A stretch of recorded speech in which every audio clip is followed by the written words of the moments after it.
Bread ప్రిపరేషన్కి ముందుగా ఈస్ట్ని proof చేసుకోవాలి. దానికి 2 స్పూన్స్ ఈస్ట్, 4 స్పూన్స్ షుగర్ వామ్ వాటర్లో వేసి అది రైజ్ అయ్యే వరకు వెయిట్ చేయాలి. తర్వాత 5 కప్స్ గోధుమ పిండిలో కొంచెం సాల్ట్, 2 స్పూన్స్ మిల్క్ పౌడర్ వేసి వాటర్తో బాగా కలుపుకోవాలి. ఆ ఈస్ట్కి వాటర్ కలిపి దాన్ని ఇలా బాగా నీట్ చేయాలి. కొంచెం ఆయిల్ వేసి నీట్ చేసి కొంచెం సేపు ప్రూఫింగ్కి వదిలేయాలి. అది మళ్ళీ డబల్ అవుతుంది.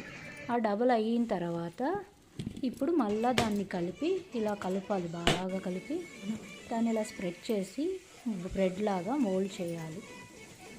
బ్రెడ్ లాగా రోల్ చేసేసి ఇలా చూపిస్తున్నట్టు బ్రెడ్ మోల్డ్లో ఆయిల్ అప్లై చేసి దానిలో పెట్టాలి. అది మళ్ళీ డబల్ అయ్యే వరకు మనం వెయిట్ చేయాలి. ఇలా అంతా నీట్గా సర్దుకున్నాక ఇలానే బాల్స్ లాగా చేసింది పావు బాజీ లాగా అనమాట. ఇప్పుడు డబల్ అయింది చూడండి. ఇప్పుడు మనం ప్రీ హీట్ చేసుకోవాలి కుక్కర్ని ఒక 15 మినిట్స్ అలా.